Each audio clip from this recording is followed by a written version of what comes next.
So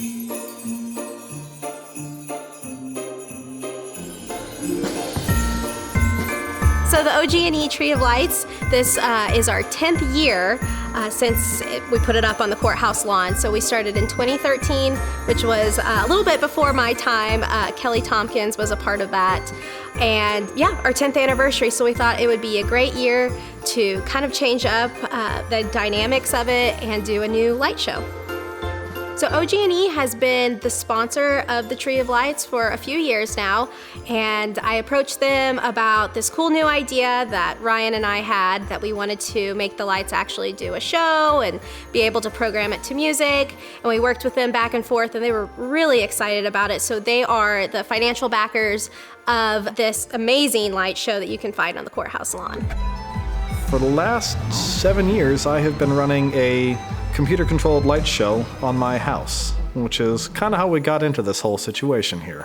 That is where I discovered pixel lights and being able to control the color and the brightness of every individual light, and the show has grown year over year since then. Ryan Sudlow, he is an engineer here in town. He works at the Vance Air Force Base, and we met in Leadership Greater Enid, and we kind of started discussing how he had this thing for doing light shows at his own house, and he had been doing it for a few years, and he really wanted to bring that to the community and do something for the public of Enid. I realized, we should get together. We should make the Tree of Lights go to music.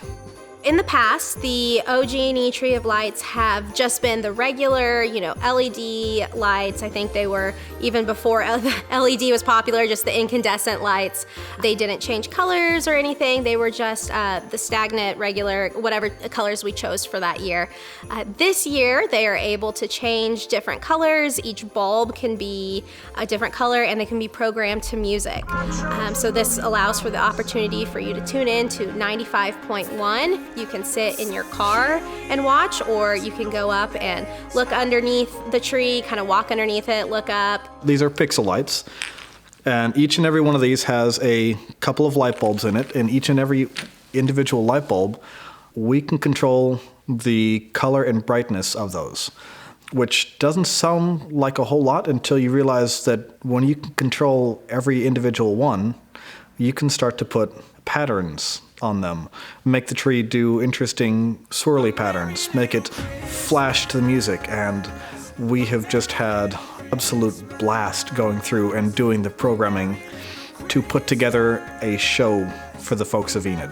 He is the one who did all the programming of the lights. He came up with how we were going to string the lights together, really the project chair. And then I was able to pull together volunteers and set up the dates that we were going to get the Tree of Lights up with Klein sign and all of that. We had students from the student squadron out at Vance Air Force Base came out, and they spent their entire Veterans Day helping me put 9,000 zip ties to tie all these lights onto the nylon webbing. We had a lot of Enid hands behind this project, and we could not have done it without them.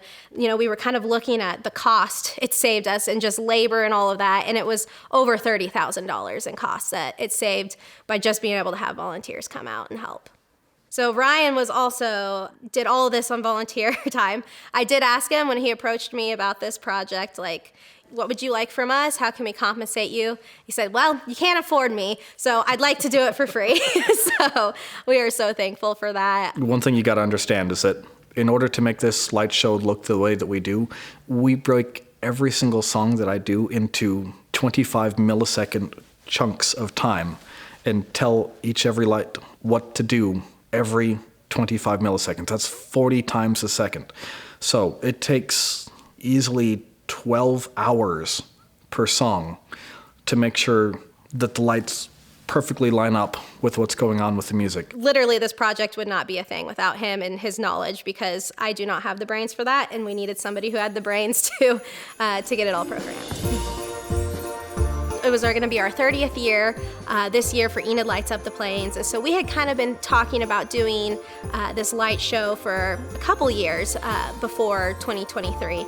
So we decided to put that up, and then the One decided that they wanted to do a light show as well, which I think definitely complements, honestly, everything downtown. I think it gives a whole immersive experience of the Christmas feel, the Winter Wonderland Hallmark experience. So you can go, you can watch the One Tree, and it's a light show, I believe it's every hour, and then you can go down to our OG&E Tree of Lights and watch that light show. And I think it really just makes for a wonderful experience with the family, with friends.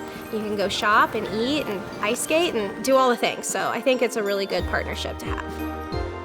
We hope to be able to expand the light show. I know Ryan is really hoping to be able to kind of add each year. I've seen that there are a few other smaller trees that can very easily be integrated in with that. And we can figure out how do we make that gazebo light up as well and put everything together. And just as time goes on, we'd really love to just continue to adding to it. Of course, always takes funds. These lights are a lot more expensive just than regular LED lights, so it's one of those things that we'd love to find sponsorship for and kind of just add each year to it.